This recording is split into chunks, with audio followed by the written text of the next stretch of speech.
Pain. It's the one thing we all have in common. But what if the one thing that broke you is also the same thing that could build you? Here on Pain with a Purpose, we don't run from the hard stuff. We face it head on. Because on the other side of addiction, heartbreak, trauma, and loss is redemption. This show isn't about perfection. It's about truth. It's about people who have been to hell and have found a way back. Not just surviving, but thriving. Whether you're in the fight, walking alongside someone who is, or just need to be reminded that hope still exists, you're in the right place. This is Pain with a Purpose. Real stories, real recovery, and real purpose. So welcome back to Season 3, Episode 1 of Pain with a Purpose. It's been a long time coming, so thank you for your patience. Episode 1 with Mike Zallie, local Philadelphia. What are we actually calling it? I don't want to botch it. Street photography. I do street photography, and I'm also an artist. Okay. Yeah. So I definitely appreciate you coming out. I thought you were coming from Philly, but obviously you were coming in the other direction. So that was, worked out in our favor. But I know that is Claire your girlfriend? Claire's my girlfriend. Correct. She reached out, connected us. And then once I saw like everything that you were about, I was like, I got to get this guy on. Thank you. And then as we continue to kind of drag our feet with all of this shit, I was like, he's just going to be episode 1. Like, there's no reason to I really do appreciate a huge thing. Yeah. So, thank you again. I definitely appreciate it. And I know that we were talking, and once I saw your work, I was like, dude, you got to do something for me. Yeah. So I know that you have it here. And this is going to be the grand reveal of a one of one. I can now say that I own art. Yes, you do. You own art. I've always wanted to own art. So I appreciate it, dude. Let me see it. Oh, dude, that's so sick. Yeah. So this is a collaboration I did with a graffiti artist, Pines. He did the backdrop of it, and I did the foreground, and I put your logo here. And come as you are, right? Because I just feel like anyone that sits in these seats should come as they are. So it was important I put that in there. And I've been meaning to do something with Kurt Cobain. Yeah. And so this was an opportunity for me to do it.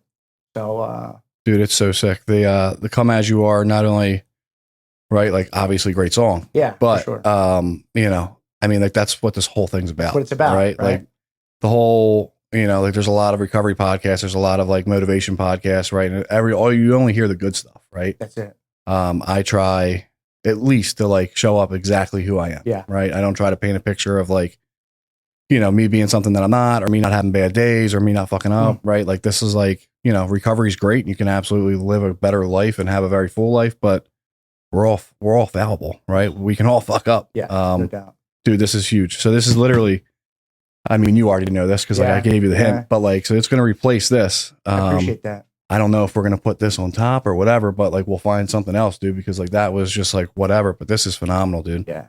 I hope can't thank you enough. Absolutely. A little message in the back,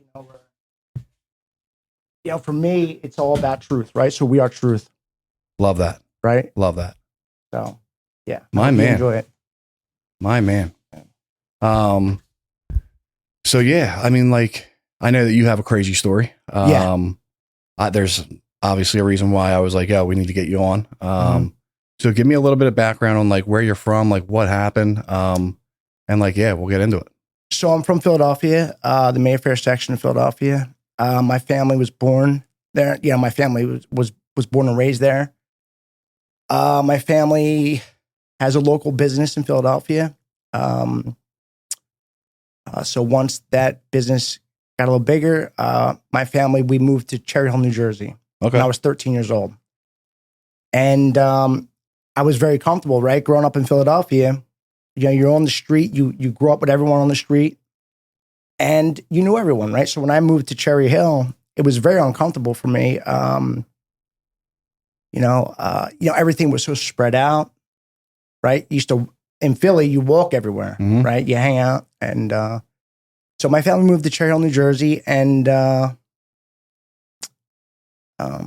things were all right, I mean, essentially for your parents, they were like, we made it. We made it. You know for sure. what I mean? Absolutely. But for me, there was a period of time where, because of, when I moved to Cherry Hill, the kids were different. They were just brought up differently, right? So there was a period of time where I felt very uncomfortable. But lo and behold, the kids that I met in 6th grade, 7th, 8th grade, I'm still friends with today. I still know them, right? So it was a blessing in that way. They're great guys, Quick thank you and shout out to our sponsor, Innovo Detox. They are a top-notch addiction treatment center located in Abbottstown, Pennsylvania. They offer 24/7 medical care for substance use and primary mental health challenges. Whether it's alcohol, opiates, or any other substance, Innovo provides a safe place to start your recovery journey. Check them out at innovodetox.com. Back to the episode. But yeah, so you went to... So I came back from Oregon. Yeah. And I decided to, let me give college a try, right? Now, only one person in my family ever went to college. The rest of them never went to college. So I went to Camden County for about a year, did really well. I had no distractions. I was just doing school, right? And so I decided to go to St. Joe's, transfer to St. Joe's. It was one of 3 schools that do food marketing, which is specific in my family's business. Yeah. So produce? No, supermarkets. Okay. So let me find out. You own Acme? No. All right, Giant. No. I'll figure it out. Yeah. So my senior year. Now, I was really close with my sister. I was a senior, she was a freshman. So we were really close. And I come home from school from St. Joe's. I was commuting and was living at my parents' house because for me personally, there's no way I could live at a college because I wouldn't be. I mean, you could have, but you would have been a problem. It would have been a problem. So I decided to commute. So I come home. My mother's like, "Have you seen your sister? Have you spoken to your sister?" I said, "No." So she was like, "Can you go upstairs and see if her door is unlocked?" Her door was locked. Okay, I'm gonna call her phone, see if her phone is in there. She called her phone. I said, "Mom, her phone is in there." Now she asked me to pick open the lock, right? So I pick open the lock and I found my sister hanging. Jesus. So at that moment, like for me, my life was starting to come together, right? I was starting to figure out exactly where I fit in, what I wanted to do. And I remember like all the energy went on my body, and I dropped to my knees. And my first thought was like, I can't allow my mother and my father to see my sister. Yeah. So I ran to the top of the stairs, and they both converged to the bottom, and my father just kind of threw me out of the way. Yeah. Right. So but before that, my life was. There was never any tragedies or nothing that had ever happened. For the most part, it was normal. It was fairly normal. I mean, we're all fucked up, but it was normal. Right. Yeah. Like I said, from the beginning, I had problems. Well, I mean, right? like even when you think of like a normal family, right? Like there was still shit. Right. There's always that's things all we knew. on, right. And I could go and complain about certain things, the way things happen, but it was fairly normal. Yeah. Nothing had happened. So at that moment, and looking back, I'm 47. I was 24 at the time. I was a very, very young 24-year-old,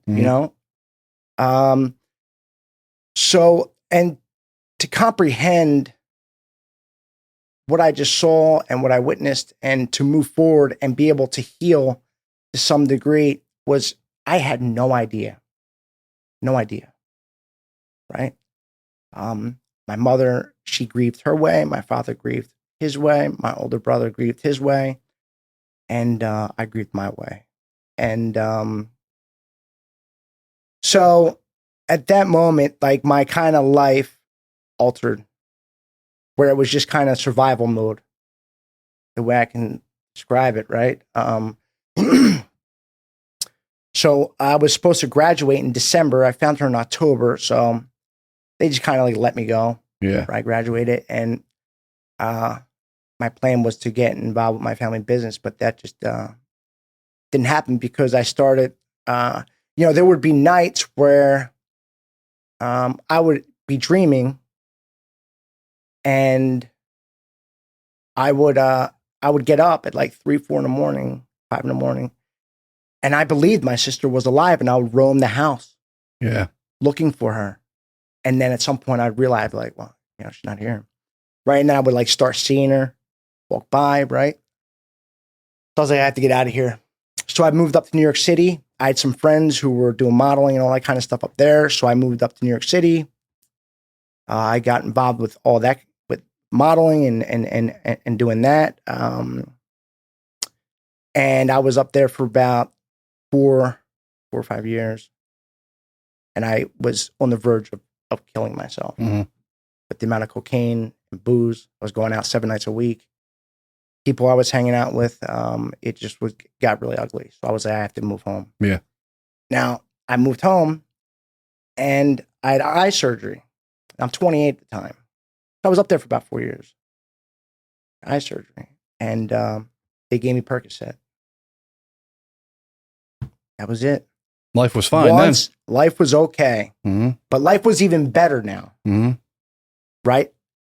Once I had that Percocet, I was like, this is exactly. Isn't that crazy though? Needed. Yeah. Because like leading up to that point, you're like, how the fuck did I live without this for this long? Oh my God, for sure. Obviously not knowing on the front end like that, like this was going to be like the downfall essentially. But like normal people don't have that thought. No. Right. No. So no matter how long you've been sober or how long I've been sober, I still get the questions like, yo, can't you go out and do this or do that? And like, you don't smoke nothing. And I'm like, you don't understand. No. Like you really have no clue like what it does to me. Right. Like the way that like a little like hit or a bong hit of tree, right, turns me into something complete. I turned that into a full-time job. Perk, same thing. It was like I was throwing up in the toilet and I was like, as long as I can feel like this for the rest of my life, I'm good. We got to figure it out. We're about to do big things. Yeah, for sure. And you know, it's funny because like, you know, I was so naive, you know, when I told you I was like a young 24-year-old and like going back, right, I was so naive. I didn't even know what I was doing. Right. Because before that, I had a really good friend of mine. He was struggling with heroin. Mm-hmm. And it was so foreign to me. Right. Like, Sean, what are you doing? Why are you doing this? Mm-hmm. He was going in and out of rehabs. One of the smartest guys I ever met. Right. He was like when reality TV shows were just coming in, he was like a pioneer. Mm-hmm. That's how he got involved with it. He was traveling the world doing ambush makeover. No shit. Right. So, and his sister worked for Source Magazine up in New York City. But so before that, I had no experience with any of that. So I didn't even know what I was doing. Mm-hmm. All I knew is that it felt good. It made me not think of my sister. That image was seared into my mind. But let me tell you, so at that moment, I just stopped thinking about my sister. Mm-hmm. I didn't, for 10 years, I didn't think about my sister because it was that painful. Mm-hmm. The only time I would think about my sister was when I drank. Mm-hmm. But once I started doing perks, I stopped drinking, really, mm-hmm. you know?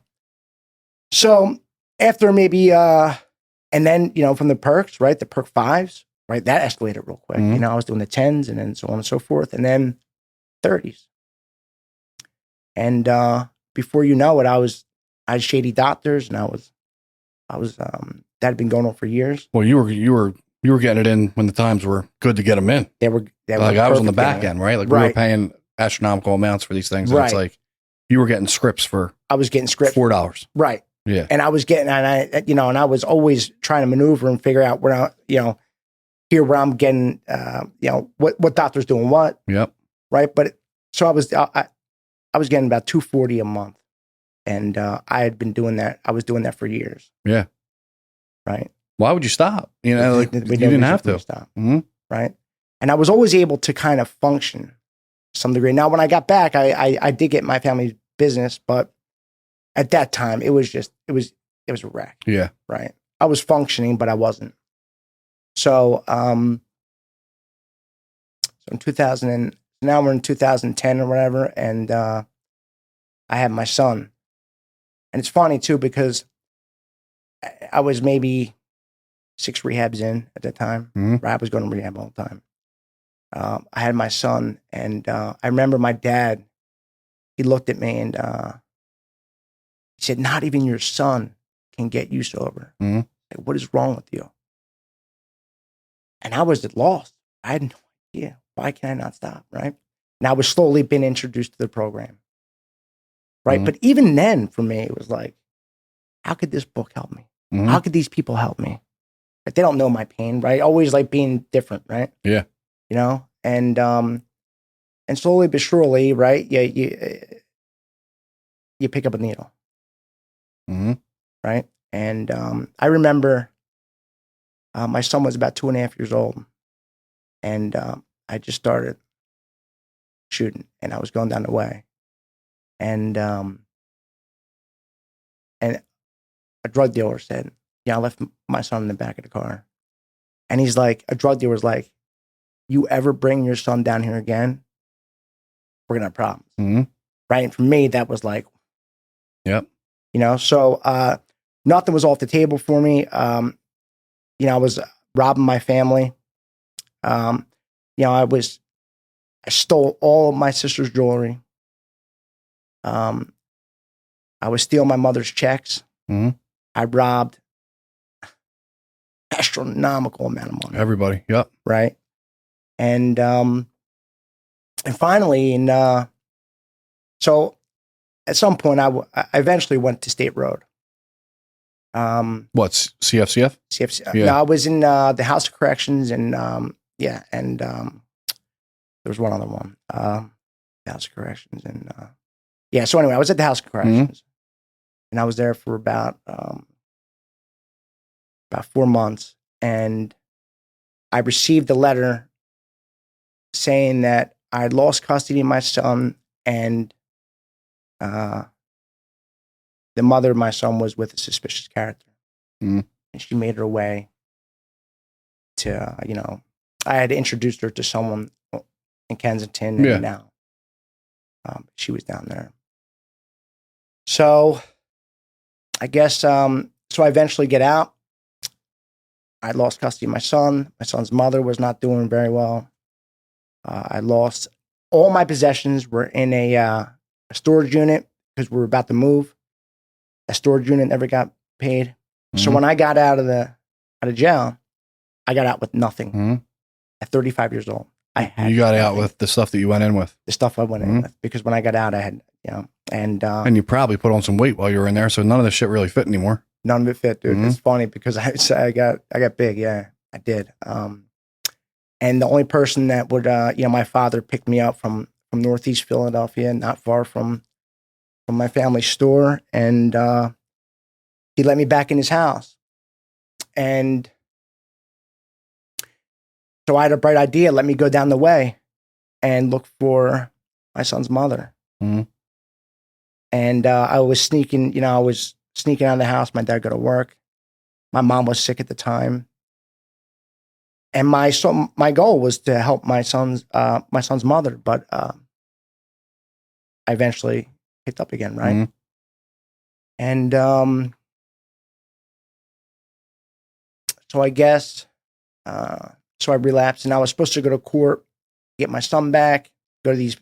I was going to these parenting classes to get my son back. And one day I was on like 8th and Market, and I made my way to the L, and there I was right back at it again. The next day, which was August 12th, which was my sister's birthday, I was supposed to have court. August 11th, I get picked back up, spend the night in jail, and I got ORR'd, which I don't know how I did. I should have went right back to jail. And I made it home. I went down to Kensington. I got a sample bag. I got on the train, skipped the train. I got a cab. I had the cabbie drive down the street, skipped the cab, and climbed up my second story window, tried to sneak back into my dad's house at 35 years old. For him to think that I'm still, he just missed me, right? Yeah. When he went to get me up in the morning. I was here. Yeah. I mean, what a disaster. And my dad was like, I thought you were dead in a dumpster. So I missed my court date. And like I said, my mother was sick. So we were going to the hospital. And this is towards the end, right? My mother was at Jefferson Hospital. So that morning, my father was like, get your clothes. We're just going to go see your mother. Mm-hmm. I was like, all right, Dad, I'll meet you in the car. So I rummaged through his stuff. I steal a check. No shit. Did he take you to rehab? No. We went to go see my mother. Yeah. At Jefferson Hospital. But before I left, I stole another check. Mm-hmm. Now I'm really sick at this point. Yeah. So we get down to 8th and Market, and I forged it. Yeah, I forged it again. And I'm like, Dad, I'm gonna go smoke a cigarette. And I go around to the PNC Bank. I went to the bathroom with my pants on the way over there. I was walking over there, and I remember there was a partition, right? And I was so dope sick that I went to the bathroom with my pants, and I leaned on the partition. The partition fell, and literally everyone looked at me. So I go to cash a check, and I did it 1,000 times before that, but this time the teller, she called my father. My father was 3 blocks away, up visiting my mother, and I didn't get the money. So I walked back, and my dad was going to kill me. Yeah. Right? So he left the room. My mother, who wasn't doing well, had a fentanyl drip. My dad left the room. So I get a urine container, and I cut that bag open. And I took my mother's fentanyl drip, and I emptied it. And I went down to the pharmacy and told them I was a diabetic. Got a needle, got myself well. We leave to go out to lunch afterwards, and I go in the bathroom, and I was in there for about 25 minutes. My dad came in. He saw me with a needle in my arm, and that was it. He said, you get one more chance. I'm done with it. And I was in Malvern, I was in Keystone, I was in every rehab. And my dad sent me to Karen Foundation. And I thought it was going to be another 30 days or whatever. Be right back at it. But during that time, I had a warrant out in Montgomery County. I did my first month at Karen, and I decided to do the long-term treatment program. And Montgomery County was like, no, we're going to come and get them. So they came and got me from Karen Foundation. They wanted me that bad. So I did 3 months in Montgomery County. And Karen Foundation said, listen, you want to come back here, we will send the driver to come get you at Montgomery County jail when you're done. Yep. And in my head, I'm like, no, they're not going to do that. Lo and behold, they did it. And so I spent 6-7 months. So I went in August. So that's September, October, November, December. So it was around Christmas time to go back there. So now I got 4 months, right? And I'm starting to I stayed there for another 3.5, 4 months. So by the time I left there, I had the longest time I'd ever been clean. Yeah. And, you hear the suggestion over and over again, go to a recovery house, do things you never did. And every single one of those times prior to that, I was like, no, I can do it. But that time, I decided to do it. And it's funny, my mother, I was 6 months clean when my mother died. She died in 2014. So now it's 2014, and I decided to go to recovery house in Moton, Pennsylvania. Yeah. I don't think anybody that's even going to listen to this knows where that is. Probably not. It's up by Why I'm Missing and well, probably rightly so, though. You know what I mean? Yeah. You put you in Bucks County, like we're way too close, right? Way too close. Yeah. Okay. So I was there, and I decided to live out there for a while, and I was heavy into the program up there. And I was like 2.5 years clean. And I was like, you know what? This is a perfect time. I met a girl, of course, and I was like, let me move back home. Let me now this is 2.5 years clean. My life had changed dramatically. Mm-hmm. So I decided to move back home. I moved to Philly, and I eventually, the girl that I met there, I married her.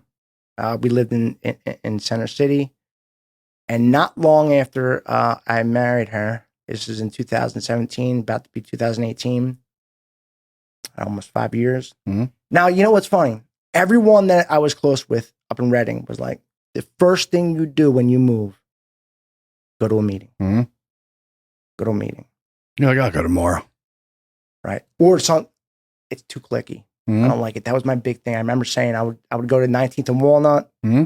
Right. I would go on 10th and Pine. NA? 4th and Pine. No. AA? AA. Okay. Yeah. I mean, there's some fire AA meetings Yeah. on there. Oh, yeah. Both fellowships, but yeah. So it's funny. Like, I'm a Stone Cold junkie. Mm-hmm. But up there was AA was huge. Mm-hmm. So I just started working AA program, and I've always worked AA program. Yeah. I've never worked AA program. So, not long after I got married, my life is going well. I'm back in the business, and we're out to dinner in Philadelphia, and I see a buddy of mine who I used to go out and in Philly a lot, and he looked like hell. Mm-hmm. I said I was embarrassed. I was with my wife at the time. I'm like, Justin, what's going on now? His family. He owned a bagel shop at one time. They owned the boat show. Mm-hmm. And he's like, yeah, we used to party with Coke a lot. He's like, meth. And in my head, I was like, no. About 2 weeks later, I mean, like, at all the people, I'm walking the city alone, and who do I see? Mm-hmm. I see him. And in my head, now this is like, how long am I not been going to meet? Long enough Mm-hmm. for me, to use the principles of the program. But I said, Josh, what was that stuff? Like, let me have a little bit of it. And I think 10 years later. Yeah, not long after that, Yeah. I had Homeland Security after me. It was just a complete mess. Like I said, I had Homeland Security after me. I forgot to mention. So when I got sober in 2013, my father, right, I told you I had nothing that first Christmas. Mm-hmm. He was like, "What would you want anything?" And he bought me my first camera. So that camera's been my lifeline. Had to be a Canon. Now it's Nikon. I only shoot Nikon. We'll talk to Charlie after this. Yeah, He said we Nikon. only shoot with Canons around here. I was like, okay. Really? I'm sure I think anything will work, but no, had to be a Canon. So I prefer to shoot a Nikon. Well, it's a different color, right? Like, isn't Nikon like a very specific like color profile? No. From what I read, like people can tell that like that picture is like 100% from a Nikon. Well, yeah, it depends upon what kind of Nikon you have. Yeah. Right? Like at this point, I got a pretty decent Nikon, right? So anyway, but yeah, during that time I was getting really involved with like architecture and stuff like that. And I started climbing up on all these buildings, mm-hmm. right, with my camera. I was taking pictures of the architecture, and while I'm up there, I see this incredible art on the rooftops that you can't see from street, mm-hmm. right? So, and like I said, I've always loved art, but seeing this art up on the rooftops that no one on the street is seeing. So after Homeland Security wanted me, mm-hmm. I was literally on top of every single skyscraper in Philly. I was carrying around a crowbar and wire cutters. Yep. So Homeland Security. So what they thought I was doing was working for Antifa, and it was right after the Las Vegas shooting happened. Here we go. Yep. So they thought I was like, and they were having the first sheriff's convention in Center City. Mm-hmm. So they thought I was sending them photos to snipe out people. Mm-hmm. So that's what they thought. So there was a full court press on me. I was on Philly.com, Channel 6. And it was just, and anyone that sees the shot. Did they give you like a nickname too? The Rooftop Creeper. Which is the worst. Oh my God. Which is the worst. So horrible. Man, right? Like, and it's funny because like the the picture that was on Philly.com and Channel 6 was me carrying a longboard and a backpack. Yeah. Now I'm skeeted out of my mind, dude. Mm-hmm. Right? And my doorman, like everyone called me up. They're like, dude, you're on the news. Like my doorman was like, man, like, what have you been up to, dude? Right? Yeah.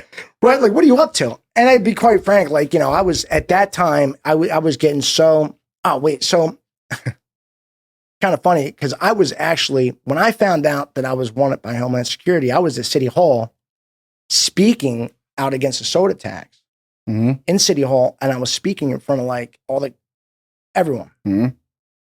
And a city councilman came up to me. He's like, Mike, he's like, you might want to check the news. I said, well, what are you talking about? He's like, they got your whole different life and they're trying to get you right now. He was like, you might want to check the news. So, and then I got inundated with phone calls. Yeah. Right. So, so that was that was the beginning of that battle. And I got to say, during this whole time, I'm going to meetings. I'm trying, right? Mm-hmm. I want to get it back. I want to, because I know there's another life. Yeah. Right. And I like,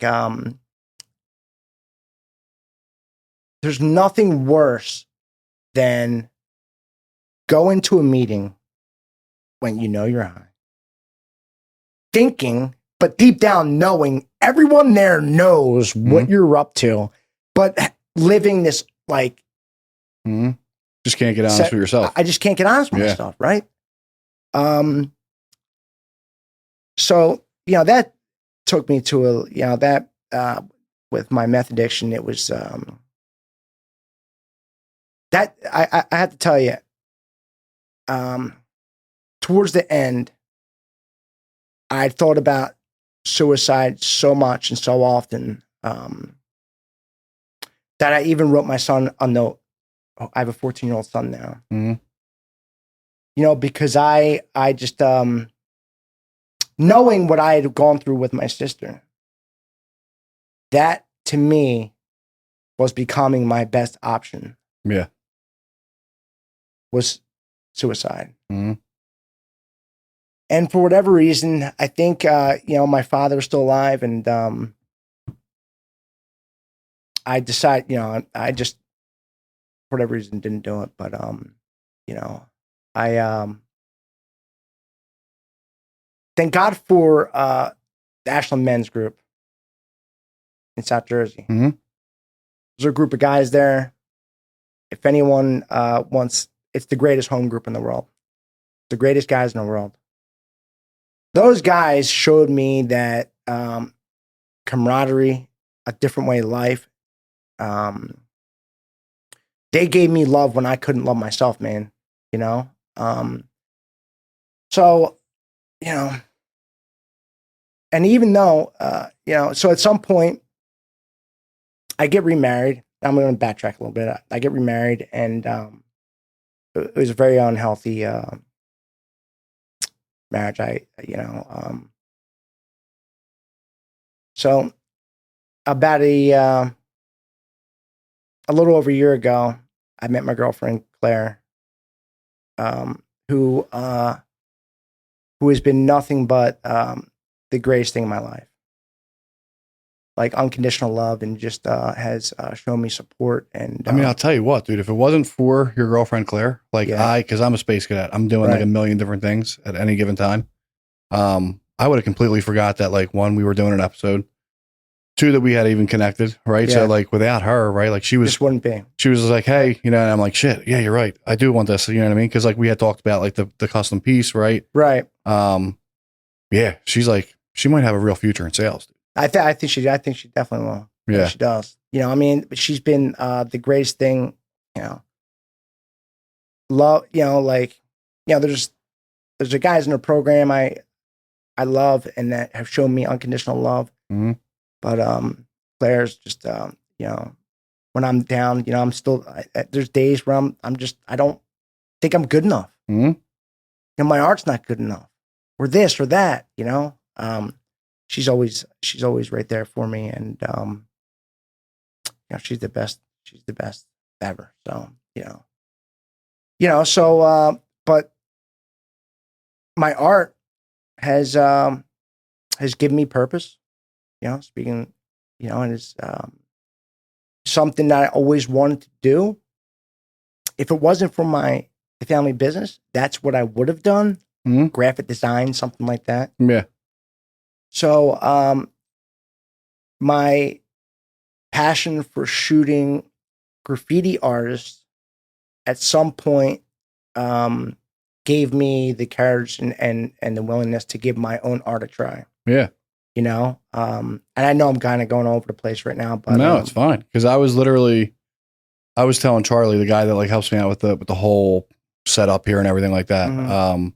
I was showing him a bunch of the stuff that you did, right? And the one that I actually pointed out, which I think is like super cool, is the one with Speed Racer, right? Yeah. And you put all the guys like original pictures behind the actual piece that you created Right. for him. Yeah. And there's just so much integrated into it, which was like awesome. And that was for another client of mine who was a race car driver. Mhm. He was in the Indy 500, a bunch of races, and he gave me a bunch of pictures of him and his family, and I kind of integrated it into the painting. And a lot of my paintings have hidden messages with regards to my own life. Yeah.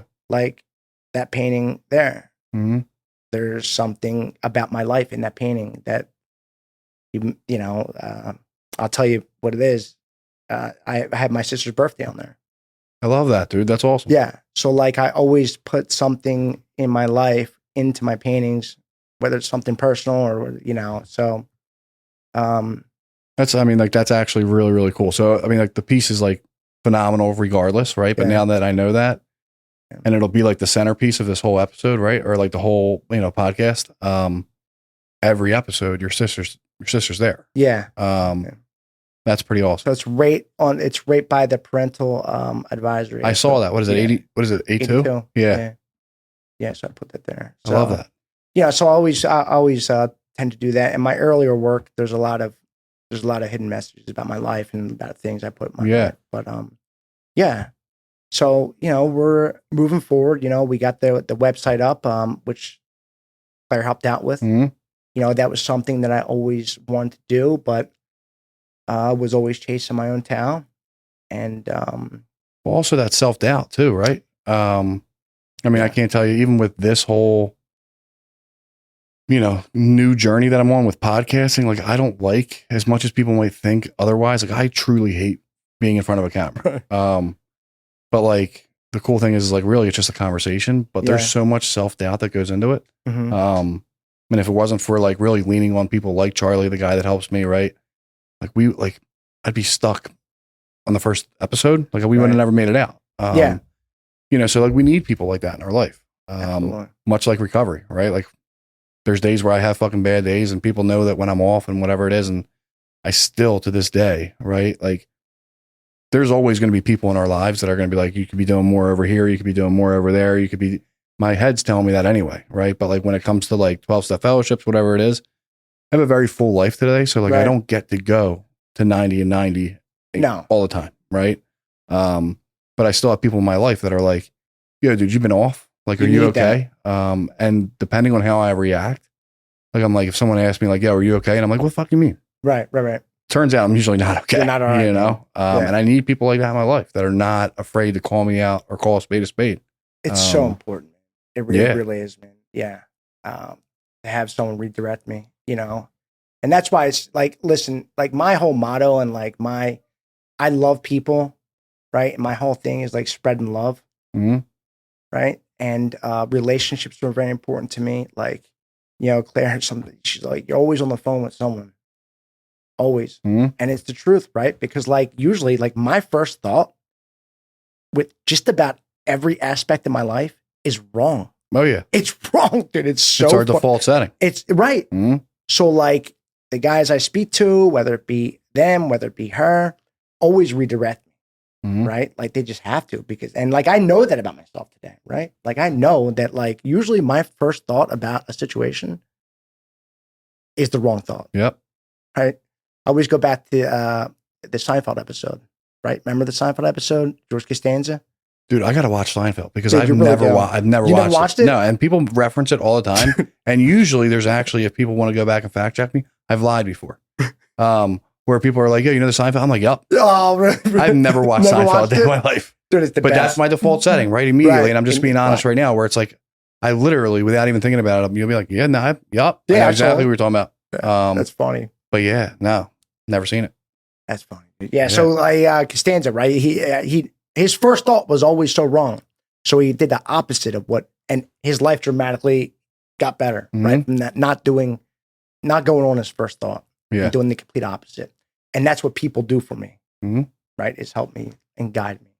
So, I mean, we need it in our life, right? It doesn't matter if we're 10 days sober, 10 years sober, 20 years sober. Like even the old heads that have 30 some years sober, they still have people that they run shit through, you know? And those are the people that are able to obtain those. Yeah. You know, I'm definitely not like a model citizen for like a 12-step fellowship, right? When I first got sober, I was very much integrated in the book. I would have tried to beat you over the head with it. I still live and believe in a lot of it, mostly all of it. But I also was told early on by those same people, right? Like I go to a 12-step fellowship, so I don't need to go to a 12-step fellowship. Right. You know, especially in 2025 and like the world that we live in with like social media and like you can put a message out to anybody, anyone, right?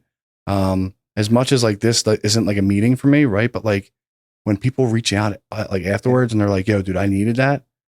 They have no clue like how much that does for me. Right. So that's like the coolest part. You know, go ahead. No, go ahead. No, I was going to say, you know, like one of the biggest, obviously, right? Like that's the point of the program is being altruistic and helping others, right? Yeah. Like that's one of the things that makes me go, right? Is like trying to help someone, especially when it comes to, suicide awareness. Mm-hmm. I want to emphasize that, because of my personal situation, but the times that I have thought like that's my best decision is to take myself out, and thank God I haven't. So like I really want to, it's important to speak to someone and to let people know where you're at. Yeah, absolutely. Right? I mean, dude, so historically, like when I worked for like a different place, we only just dealt with substance abuse, and that's really all I ever knew until I personally went through my own mental health stuff. Right. And because of the big book and because of a lot of the things that I believed in, and it's all means well, right? I was literally that guy that was like, just turns out I was an untreated alcoholic and I just needed God and spirituality and working with other alcoholics. Fast forward, I go through my own shit. Mm-hmm. Turns out I need meds, and like that's okay too. I'm really happy that you touched on that, right? Because like, you go to certain meetings, right, where you have guys that are like, they look down on that, and because I'm dual diagnosed, right? Like I have mental illness. I had always been dual diagnosed, but I was like, nah, I was just raw dogging it for a few years. But I was also just super gung ho and happy to be sober. That a lot of the stuff just got kind of got under the rug. As you stay sober and life gets more and more full and more stress kind of takes on, you're like, I remember talking to people in my life and they're like, you okay? And I'm like, nah, not really, but I think I'll figure it out. And I turned out I needed to go to a doctor, dude. And there's nothing wrong with that. No. Right? Mm-mm. Like that's, it's kind of funny. I was talking to my stepmother today, and the difference between my brother and I, right? My brother's 4 years older than me. Mm-hmm. And, I'm blessed, right? Like all the rehabs I went to, the therapist, right? It's given me a different perspective, and I've learned so much from other people being in group therapy, the meetings. Like I have a place to go to and talk to guys and bounce things off of. My brother, he's like, and that's the thing, right? And like, I'm sure your brother's a great guy. Yeah, great guy. And nobody ever told us that, right? Or like at least what like I think you're insinuating, where in the sense that like we just stuff it down, right? And like you don't talk about it because you're a guy, right? And if you want something, you go out and you go work harder and you go get it because you're a guy, right? Nobody told us this shit, right? We just watched and then we thought that that's what it was. Turns out it's literally okay, and more people than we even know, more people that will even see this or like that we can ever even touch struggle with mental health and are still staying silent about it. Staying silent, yeah. And it's sad, and that's like usually like today, I don't have a problem speaking about myself. Probably, I should probably not We do probably it as much. overshare. Yeah. Right. I yeah. definitely do. Right. Because I'm so passionate about it, and I know like what it's like to suffer. Mhm. And I know also what it's like on the other end of when someone doesn't get help. Mhm. Right. So, you know, And that's the thing. We're going to continue to talk about it because the truth of the matter is that like 9 out of 10 people might be like, okay, here's another one just talking about mental health, right? But there's that 1% that's going to be like, fuck, dude. Like, you know, I grew up maybe well off, right? Family has a business, whatever the case may be, struggling left and right, but like they're afraid to talk to anybody because like the outside looking in, whatever their life is supposed to look like doesn't feel like that. Isn't really reality. And they're like, I can't even say this. God forbid I bring it up to mom or dad or whoever, right? It's okay. It's literally okay. I mean, we could talk about that forever. Yeah. So you talked about a ton of your pain. You talked about a ton of the purpose. But you also brought like this box around. Well, what is this? Because I know it's a game. I saw it on Instagram before. So check this out. This is a buddy of mine, Dave, who created this game for recovering addicts called Relapse versus Recovery. Mm-hmm. You can go on the website. Maybe we could put a link to it. What's the green stuff? I never seen any of that. It's the That's a good comedic. It's the question. comedic relief, is what it is. It's gotta That's be. exactly what it is. Yeah. I was gonna say because that's got to be some. It's Yeah, it's some powerful stuff. Yeah. I can imagine. You know, but this is an incredible game. Whether I played it many times. It's just fun, man, and it gets people talking. Let me see this thing. Yeah. I love the little like subtle messaging too. Rehab tested, like sponsor approved. You know, the best, man. Because like everybody's like, oh, I'm not putting this in my body. It's not FDA approved. But like, dude, that's actually really subtle. Right. Great marketing on his It's great, part. right? And there's the cards with it. Oh, okay. So it's the whole pack. It's the whole thing. Okay. Yeah. I love that, dude. I'll get his stuff from you afterwards and we'll put it up. Yeah, please do, sure. man. It's a good time. If people wanted to find your artwork, where would they go? Go to recklessoptimism.com. You might have to we'll spell it out for him. Because like there's a It's Z Reckless in there. Optimism and it ends with a Z. Yeah, correct, okay. .com. Yeah. .com. Instagram's the same thing, right? Instagram, yeah. Okay. And you also want to check out my photography, Z Photography. I don't think I've seen it. I'll check it out. Yeah, check it out. Because I'm a pretty big photographer nowadays. Apparently you are. Well, so what happened was when we started all this shit, right? Much like yourself, right? Like you asked that for a camera. I just happened to start a podcast. And we had like a really basic, I forget what the first camera was. Maybe I got like an R7 or R. Right. All right. No, I'm lying again. My wife went out and bought me a Sony, right? It's a nice camera. It was for vlogging, right? ZV-10. Right. I would go to my trusted resource, Charlie, who you haven't met. And he's like, nah, man, we only shoot on Canons around here. And I'm like, Charlie. I'm like, brother, I don't think you understand how marriage works, brother. We're shooting with a Sony. But we shot with Canons, right? Because I'm an alcoholic in everything that I do. Right. Went out, spent a ton of money on different cameras, right? Whatever. She finally found out. It was a huge thing. But, you know, so now I try to do photography like slowly but surely on the back end. That's the greatest. There's so much shit to learn, dude. Yeah. And once you get comfortable with it, there's not, it's, to be all. Absolutely. It's a beautiful thing. So there's a lot of people that think that like you just go out, you put it on auto, right? And you just shoot. Like shooting on full manual is a whole different ball game, dude. Luckily for me, the same Charlie that I keep referencing told me like, yo, we only shoot on manual. That's it. He's right. So I only know that. So I only know how to like mess You're lucky to have Charlie. Seriously. And people are like, dude, like I never knew you were a photographer. I'm like, more credit to this guy over here because it's like I didn't either. But like it's so fun. Yeah. And it's a form of art, absolutely, right? It most definitely is, yeah. So Z Photography, Reckless Optimisms, Instagram as well. Anything else you want to say before we shut it down? No, just that I appreciate you having me on and allowing me to tell my story. I just, like I said, I want to emphasize to people, if you are feeling alone, this too shall pass is something that always helped me when I felt like, there's not going to be a tomorrow coming, but there always is. So just please reach out to someone, let someone know where you're at, and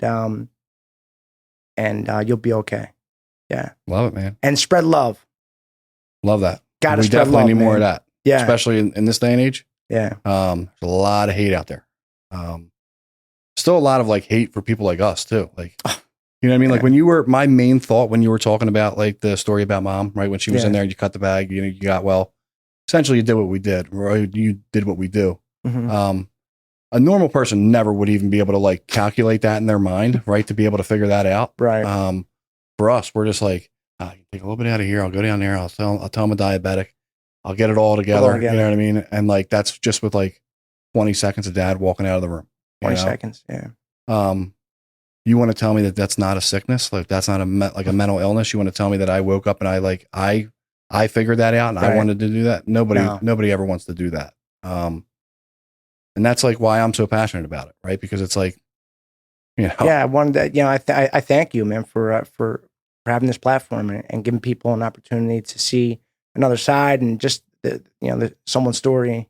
Yeah. From start to finish, you know, there is life after addiction, you know. There's still work to be done, right? But absolutely, right? If we're able to get out alive, I mean, there's absolutely, you can do whatever the fuck you want to do. Yeah. I'm sure that you thought your life, you were just going to be in the family business for the rest of your life. I did.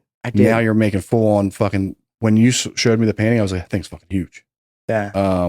3x3 didn't like compute in my head, right? Like I'm thinking like, it's this little fucking thing.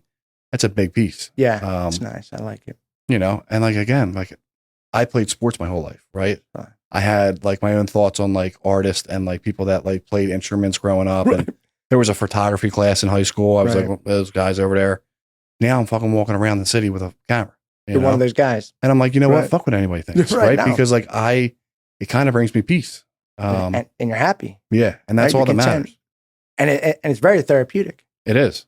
Now, there's nothing like shooting because that's all you're thinking about. Well, I also can take it to a sick level, right? Because then I'm editing, and then like that's a whole different side of shit. Yeah. But usually I just kick it over to Charlie. I'm like, go ahead, edit that shit. You're lucky to have Charlie, man. I don't think Charlie understands how gifted he is. But we'll get him there. We'll get him to see it one day. Maybe we'll even get him on the podcast one day. That'd be nice. We should. He should definitely do. But he gets a perm. He's going to get a perm. One day if you meet him, he'll tell you that like it's natural. I don't believe it. You don't think it is? I think it's a perm. But with that, because I could cut up all day. I have one more thing to say. I like to thank my family. I like to thank my guys at Ashland Men's and all my friends, and especially I like to thank Claire.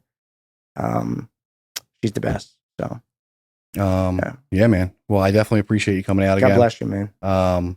Thank you again. And I have a feeling that we're going to be doing some more stuff in the future anyway. So I appreciate it, man. With that, we'll see you guys next week, and we appreciate it. Don't forget to check this out. Yeah, check that. We'll put all of his stuff up as well. Yeah. Yeah. See you guys next week. Thank you. Absolutely.